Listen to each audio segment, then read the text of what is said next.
দীপ্ত সংবাদে আপনাদের সঙ্গে আছি আমি ফৌজিয়া নওশিন।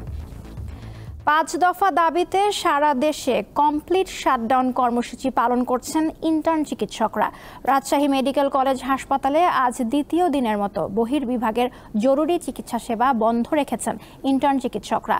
রাজশাহী ও আশেপাশের বিভিন্ন জেলা থেকে চিকিৎসা নিতে যাওয়া রোগীদের অনেকেই চিকিৎসা না পেয়ে ফিরে যাচ্ছেন। দূর দূরান্ত থেকে আসা রোগীরা পড়েছেন বেশি বিপাকে। অনেকেই জানেন না চিকিৎসকদের এই ধর্মঘটের কথা। শুধুমাত্র জরুরি সেবা চালু রয়েছে বলে জানান হাসপাতাল কর্তৃপক্ষ।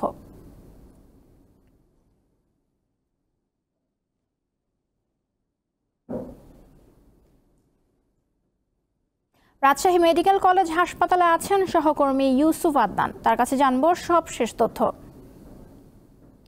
আদনান, ইন্টার্ন চিকিৎসকদের ৫ দফা দাবির মধ্যে কি কি রয়েছে এবং তাদের কর্মবিরতির কারণে রোগীরা কি ধরনের ভোগান্তিতে পড়েছেন? নওশিন, ৫ দফা দাবিতে দ্বিতীয় দিনের মতো রাজশাহী মেডিকেল কলেজ হাসপাতালের বহির্বিভাগের চিকিৎসা কার্যক্রম বন্ধ রেখেছে রাজশাহীর চিকিৎসকরা। এর ফলে রোগীর স্বজনরা বা রোগীরা ভোগান্তিতে পড়েছে। আমরা দেখেছি সকাল থেকেই রোগীরা এসে এই বহির্বিভাগের সামনে এসে ভিড় করছে এবং তারা বলছে যে হঠাৎ করে এ ধরনের ধর্মঘটের ফলে তারা চরম ভোগান্তির মধ্যে পড়েছে এবং তারা বলছে যে তাদের যে মৌলিক চিকিৎসা রয়েছে চিকিৎসাটা তারা পাচ্ছে না, বিধায় তারা দূর দূরান্ত থেকে এসে ভোগান্তির মধ্যে পড়েছেন এবং তারা বহির্বিভাগের সামনে আমরা দেখেছি যে রাজশাহী জেলা এবং জেলার বাইরে যারা রোগীরা রয়েছে তারা এসে এখানে অপেক্ষা করছে। তবে রাজশাহী মেডিকেল কলেজ হাসপাতালের যে জরুরি বিভাগ রয়েছে, জরুরি বিভাগের কার্যক্রম চালু রয়েছে এবং জরুরি বিভাগ বলতে জরুরি বিভাগের কার্যক্রম এবং অপারেশন এবং ডায়াগনস্টিক যে সেন্টার রয়েছে এই ৩টা কার্যক্রম চালু রয়েছে। তাছাড়া সকল ধরনের কার্যক্রম বন্ধ রয়েছে। আর রোগীর স্বজনরা এখানে এসে বলছে তাদের যে ভোগান্তিতে মধ্যে পড়েছে এই ভোগান্তি অতি দ্রুত সরকারের যারা কর্মকর্তা রয়েছে তারা তাদের এই বিষয়গুলো যে দাবিগুলো রয়েছে সেই দাবিগুলো দ্রুত সমাধানের বিষয় বলছে, কারণ তারা তাদের যে কাঙ্ক্ষিত চিকিৎসা তা পাচ্ছে না। এর ফলে রোগীরা বিভিন্ন রকমের সমস্যায় পড়ছেন এবং এই বহির্বিভাগ থেকে চলে যাচ্ছে। একটি বিষয় নওশিন জানিয়ে রাখি যে আজ দ্বিতীয় দিনের মতো রাজশাহী মেডিকেল কলেজ হাসপাতালের বহির্বিভাগের চিকিৎসা কার্যক্রম বন্ধ রয়েছে। গতকাল থেকে তারা এই কর্মসূচি পালন করছে চিকিৎসকরা। আর আজকে হাইকোর্টের একটি পূর্ণাঙ্গ রায় রয়েছে, রায়ের পর থেকে পরবর্তী কর্মসূচি ঘোষণা করবে বলে জানিয়েছে ইন্টার্ন চিকিৎসকরা। আসলে এই ছিল আমার কাছে রাজশাহী থেকে সর্বশেষ খবর। নওশিন, রাজশাহী থেকে জানাচ্ছিলেন সহকর্মী ইউসুফ আদনান।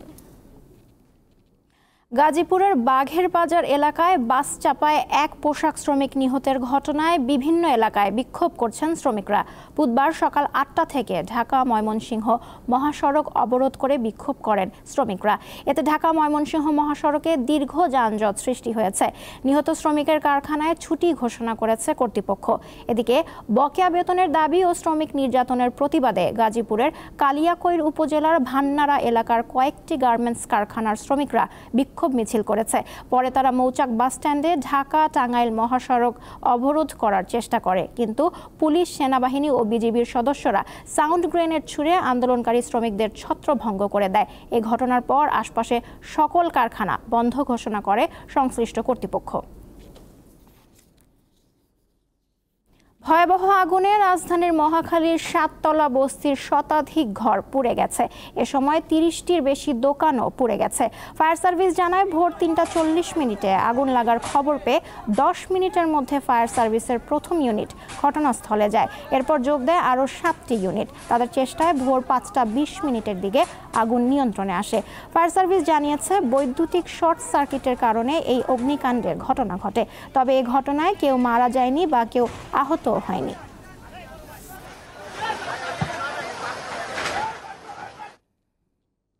লালমনিরহাটে অপহৃত 10 বছর বয়সী মাদ্রাসা ছাত্র শাকিলের মরদেহ উদ্ধার করেছে পুলিশ।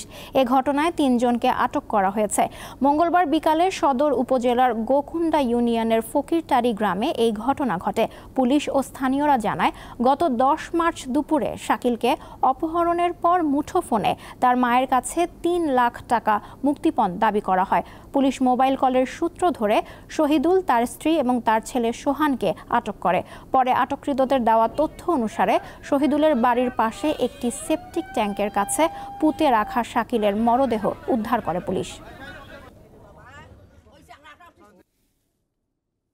অ্যাপেক্স গ্রুপের চেয়ারম্যান ও সাবেক তত্ত্বাবধায়ক সরকারের উপদেষ্টা সৈয়দ মঞ্জুর এলাহি মারা গেছেন। তার বয়স হয়েছিল ৭৯ বছর। সিঙ্গাপুরের একটি হাসপাতালে চিকিৎসাধীন অবস্থায় স্থানীয় সময় বুধবার বাংলাদেশ সময় সকাল 7:30টায় মারা যান সৈয়দ মঞ্জুর এলাহি। বার্ধক্যজনিত বিভিন্ন রোগে ভুগছিলেন তিনি। সৈয়দ মঞ্জুর এলাহি অ্যাপেক্স গ্রুপের প্রতিষ্ঠাতা। তিনি মিউচুয়াল ট্রাস্ট ব্যাংকেরও প্রতিষ্ঠাতা চেয়ারম্যান ছিলেন। গতকাল কলকাতা শহরে জন্ম নেওয়া মঞ্জুর এলাহি কলকাতা বিশ্ববিদ্যালয় থেকে অর্থনীতিতে অনার্স করার পর মাস্টার্স করেন ঢাকা বিশ্ববিদ্যালয়ে। বিদেশি কোম্পানির চাকরি ছেড়ে তিনি 1975 সালে এপেক্স ট্যানারি চালু করেন। এপেক্স গ্রুপের এখন 11টি কোম্পানি রয়েছে। সৈয়দ মঞ্জুর এলাহি 1996 এবং 2001 সালে তত্ত্বাবধায়ক সরকারের উপদেষ্টা হিসেবে দায়িত্ব পালন করেন। ফের মাথাচাড়া দিয়ে উঠছে পঞ্জি স্কিম বা পিরামিড MLM ব্যবসা, যার মূল উদ্দেশ্যই বিনিয়োগকারীর আস্থা অর্জন করার পর পুরো বিনিয়োগ আত্মসাৎ করা। বিষয়টি আঁচ করতে পেরে বাংলাদেশ ব্যাংক গ্রাহকদের সতর্ক থাকতে বিজ্ঞপ্তি দিয়েছে। তবে বিশ্লেষকেরা বলছেন, পঞ্জি স্কিমের নামে প্রতারণা রোধে বিশেষ উদ্যোগ নিতে হবে। অর্থনীতিতে অনেক চেনা শব্দ পঞ্জি স্কিম। এর কাঠামো পিরামিড আকৃতির, যার চূড়ায় থাকে মূল পরিকল্পনাকারী অর্থাৎ স্কিমের হোতা। পুরনো সদস্যের দ্বারা নতুন সদস্য সংগ্রহের মাধ্যমে পিরামিডের মতো নিচের দিকে আকার বাড়ে। সহজ ভাষায় বিনা পরিশ্রমে অল্প সময়ে সম্পদ কামানোর অর্থনৈতিক প্রতারণার নামই পঞ্জি স্কিম। যুবক, ডেস্টিনি, ইউনিপেড 2U ও ইভ্যালি সহ বিভিন্ন কোম্পানির এমন ফাঁদে প্রতারিত হয়েছেন লাখো গ্রাহক। মাঝে এসবের দৌরাত্ম্য কিছুটা কমলেও ফের গজিয়ে উঠছে পঞ্জি স্কিম বা MLM ব্যবসা। এরই মধ্যে চট্টগ্রামে নিবন্ধিত OGS বাংলাদেশ লিমিটেড নামের এক কোম্পানির পঞ্জি স্কিম আলোচনায় উঠে এসেছে। মাসে তারা আমানতের উপর 4 থেকে 5% রিটার্ন দিচ্ছে, যা ব্যাংকগুলোর চেয়ে অনেক বেশি। অনুসন্ধানে উঠে এসেছে 7 জনের এই কোম্পানির একজনেরই আছে 35টি অফিস। এতে 25,000 বিনিয়োগকারী কয়েকশো কোটি টাকা বিনিয়োগ করেছেন।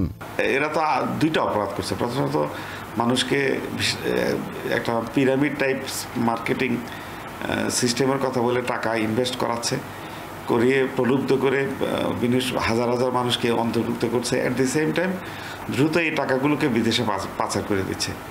সুতরাং এটা আরও বেশি অপরাধ, ডবল অপরাধ করছে। অনেক হাই রেট অফ রিটার্ন দিয়ে একটা স্কিম তৈরি করা হলো, মাসে তুমি এত টাকা পাবে। লোকজন মৌমাছির মতো সেখানে ঝাঁপিয়ে পড়ে। কিন্তু এটা কখন হয়? যখন ইনফরমেশন অ্যাসিমেট্রি হয়। যদি কোনো লোক জানে যে এটা হাই কোম্পানি, তাহলে তো সে লোকটার ওখানে আসার কথা না, কিন্তু ওটা সে নাও জানতে পারে। সেই জন্য এই দুটো কারণ দূর না করলে এই পঞ্জি স্কিমের অর্থনীতি বাড়তেই থাকবে। সম্প্রতি এই ধরনের পঞ্জি স্কিমের নামে প্রতারণা পরিলক্ষিত হওয়ায় গ্রাহকদের সতর্ক করে লেনদেন না করতে বিজ্ঞপ্তি দিয়েছে বাংলাদেশ ব্যাংক। বিশ্লেষকরা বলছেন, এসব প্রতিরোধে আরও কঠোর ব্যবস্থা নিতে হবে। বাজারের উপর নিয়ন্ত্রণের যে কর্তৃপক্ষ, তাকে কন্টিনিউয়াসলি এই ধরনের কোম্পানির পারফরমেন্সকে মনিটর করতে হয় এবং যখনই তারা মার্কেটকে মিথ্যা সিগন্যাল দিচ্ছে, তখন তাদেরকে ধরতে হয়। এই ধরনের ফাইন্যান্সিয়াল কোম্পানিগুলো যখন রেজিস্ট্রেশন হয়, তখন একটু সতর্ক হওয়া যেতে পারে যে তারা যে বিজনেসের কথা বলছে, ফাইন্যান্সিয়াল বিজনেসের কথা বলছে, এদের পারপাসটা কি। পঞ্জি স্কিম বা পিরামিড MLM ব্যবসার কবলে পড়ে ব্যক্তিকেন্দ্রিক ক্ষতির পাশাপাশি বাজার পদ্ধতির উপর আস্থাহীনতাও বাড়ে বলে মনে করেন বিশ্লেষকরা। আনোয়ার হোসেন, দীপ্ত সংবাদ, ঢাকা। আন্তর্জাতিক প্রসঙ্গ, পাকিস্তানের বেলুচিস্তান প্রদেশে ট্রেনে জঙ্গিদের হাতে জিম্মি ১৫০ শতাধিক যাত্রীকে উদ্ধার করেছে দেশটির নিরাপত্তা বাহিনী। অভিযানে ২৭ জন জঙ্গি নিহত হয়েছে। জঙ্গিদের নির্মূল না করা পর্যন্ত অভিযান চালিয়ে যাওয়ার কথা জানিয়েছে পাকিস্তানের নিরাপত্তা বাহিনী। মঙ্গলবার বেলুচিস্তানের বোলান জেলায় সন্ত্রাসীরা জাফর এক্সপ্রেসে হামলা চালিয়ে নারী ও শিশুসহ যাত্রীদের জিম্মি করে। রেলওয়ের কর্মকর্তারা জানিয়েছেন ট্রেনের ৯টি বগিতে ৪০০ জনেরও বেশি যাত্রী ছিল। ট্রেনটি কোয়েটা থেকে খাইবার পাখতুনখাওয়ার রাজধানী পেশোয়ারে যাওয়ার পথে হামলার শিকার হয়। যুক্তরাষ্ট্রের প্রস্তাবে রাশিয়ার সঙ্গে ৩০ দিনের যুদ্ধবিরতিতে সম্মত হয়েছে ইউক্রেন। সৌদি আরবে যুক্তরাষ্ট্র ও ইউক্রেনের কর্মকর্তাদের মধ্যে বৈঠকের পর এই ঘোষণা দেওয়া হয়েছে। জেদ্দার ওই বৈঠকে মার্কিন পররাষ্ট্রমন্ত্রী মার্কো রুবিওর সঙ্গে যুক্তরাষ্ট্রের জাতীয় নিরাপত্তা উপদেষ্টা মাইক ওয়ালস ও ইউক্রেনের পররাষ্ট্রমন্ত্রী অংশ নেন। তবে ওই বৈঠকে রাশিয়ার কোনো প্রতিনিধি উপস্থিত ছিলেন না।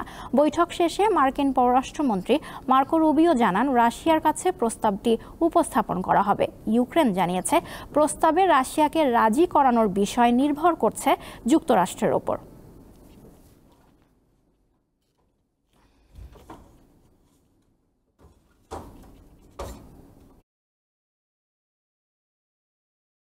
ইউএফা চ্যাম্পিয়ন্স লিগের কোয়ার্টার নিশ্চিতে আজ নগর প্রতিদ্বন্দ্বী অ্যাটলেটিকো মাদ্রিদের মুখোমুখি হবে রিয়াল মাদ্রিদ। দিনের অন্য ম্যাচে মাঠে নামবে আর্সেনাল, পিএসভি, লিলে, বরুশিয়া আর অ্যাস্টন ভিলা ও ক্লাব ব্রুগা। ম্যাচগুলো শুরু হবে রাত 2টায়। ক্রিশ্চিয়ানো রোনালদো একজন ফুটবলার না হলে তিনি এরই মধ্যে অ্যাটলেটিকো মাদ্রিদের কোচ হিসেবে 3বার চ্যাম্পিয়ন্স লিগ জিতে ফেলতেন। বেশ অসহায় হয়েই কবছর আগে কথাটা বলেছিলেন অ্যাটলেটিকো মাদ্রিদের কোচ ডিয়েগো সিমিওনি। তার সুযোগ হাতছাড়া হওয়া 3বারের 2বারই স্প্যানিশ ক্লাবটিকে হারানো দলটি ছিল রিয়াল মাদ্রিদ। সে সময় যাদের মূল অস্ত্র ছিলেন CR7। এই প্রতিযোগিতায় 10 বারের দেখায় রিয়ালের 6 জয়ের বিপরীতে অ্যাটলেটিকোর জয় মাত্র 2বার। আরও একবার রিয়াল মাদ্রিদের কাছেই স্বপ্নভঙ্গের শঙ্কায় অ্যাটলেটিকো মাদ্রিদ। এবারে চ্যাম্পিয়ন্স লিগের শেষ 16 প্রথম লেগে 1-2 গোলে হেরেছে তারা। তবে লা লিগার শিরোপা দৌড়ে দারুণভাবে টিকে থাকা দলটিকে হালকাভাবে নেওয়ার কোনো সুযোগ নেই রিয়ালের। প্রথম লেগের আগেই রিয়াল কোচ আনচেলত্তি যেমন সাফ জানিয়ে দিয়েছিলেন এক লেগেই অ্যাটলেটিকোকে কাবু করা সম্ভব নয়। কোয়ার্টার ফাইনালে কারা খেলবে তার ফয়সালা হবে মেট্রোপলিটানোতে। সেই মেট্রোপলিটানোতে পৌঁছে বিশেষভাবে সতর্ক হতেই হচ্ছে রিয়াল মাদ্রিদকে। প্রথম লেগে মাত্র 4 মিনিটে এগিয়ে গিয়েও শেষ পর্যন্ত জয় পেতে দারুণ কষ্ট করতে হয়েছে তাদের। বিশেষ করে রোজি ব্লাঙ্কোদের আক্রমণ আর মাঝ মাঠের দাপটে সে ম্যাচে অনেকটাই চাপে ছিল রিয়াল। তাই এবার বেশ সতর্ক ভিনিসিয়াস, এমবাপ্পেরা। ড্র করলেও মিলবে শেষ 8-এর টিকিট। তবে কোচ ডন কার্লোর চাই জয়। এদিকে প্রথম লেগে 7 গোলের জয় দিয়ে কোয়ার্টার ফাইনালে 1 পা দিয়েই রেখেছে আর্সেনাল। নিজেদের স্বাভাবিক খেলাটা খেললেই তাই পিএসভি আইন্ধভানকে বিদায় করা প্রায় নিশ্চিত। ইংলিশ ক্লাব অ্যাস্টন ভিলাও আছে সুবিধাজনক অবস্থায়। প্রথম লেগে 3-1 গোলের জয়ের সাথে গোলবারের নিচে অ্যামি মার্টিনেজ আর আক্রমণে মার্কো অ্যাসেন্সিও। পরের রাউন্ডের স্বপ্নটা উজ্জ্বল করছে ভিলার। তবে লিলের বিপক্ষে চাপে আছে জার্মান জায়ান্ট বরুশিয়া ডর্টমুন্ড। প্রথম লেগে গোলশূন্য ড্র করেছে তারা। তৌসিয়া ইসলাম, দীপ্ত স্পোর্টস। শেষ করছি দীপ্ত সংবাদ। আমাদের পরবর্তী আয়োজন দুপুর 2টায় দেখার আমন্ত্রণ রইল। এছাড়াও দেশ বিদেশের নানা তথ্য জানতে চোখ রাখুন দীপ্ত টিভির ডিজিটাল প্ল্যাটফর্মগুলোতে। ধন্যবাদ সবাইকে।